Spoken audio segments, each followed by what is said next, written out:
Hey everybody, it's Party Elite with some early thoughts on updates to Total War Warhammer.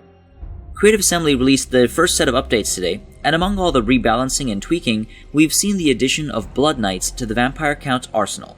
Blood Knights are one of the iconic Vampire Count units from the tabletop game, and it's nice to see them in Total War. You can recruit them on the campaign map from a Vampire's Keep, which requires a level 5 settlement, and Vampire Crypts. You also need an Ancient Armory so you can get a Reliquary, which will finally allow you to recruit Blood Knights. And you can upgrade their melee attack, melee defense, and charge bonus with Turning Knightly Orders tech, and reduce their recruitment and upkeep costs with Delusions of Grandeur tech.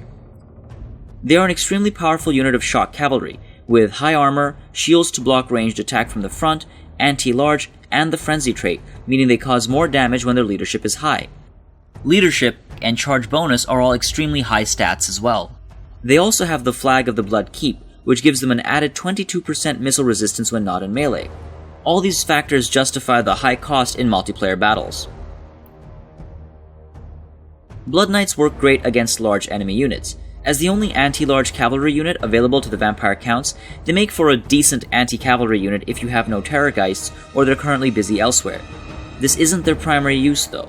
A unit of Blood Knights won't stand for very long against Demigryph Knights, for example, but they become a good intercepting force when absolutely necessary because of their speed. You can also use Blood Knights to take out unarmored enemy monsters and beasts. Remember, Terrorgeists are armor-piercing, these guys are not. When it comes to anti-large, make sure you use them accordingly. Their primary use is going to be as flanking shock cavalry.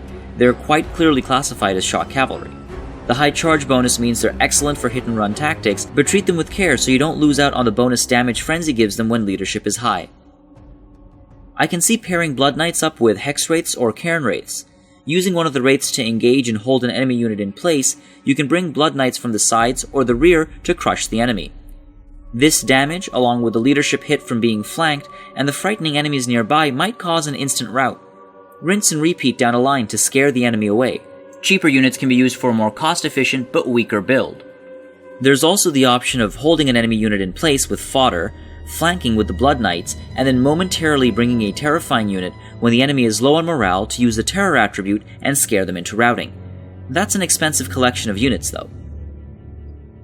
If you're defending against Blood Knights, you need serious armor-piercing capabilities. Try to pin them down in melee, and do what you can to reduce their leadership. Magic or tactical maneuvering, whichever is possible at the time. This will help kill their frenzy bonus, and will make them easier to deal with in the long run.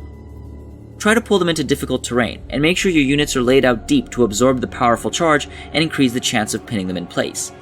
This is all very early thinking with the Blood Knights, of course. I'll be experimenting with them some more to keep a lookout for other possibilities, and create an updated video if necessary when things are more concrete. If you've got any thoughts, share them in the comments. If you'd like to see more Total War Warhammer content, subscribe to this channel, and I'll see you on the battlefield.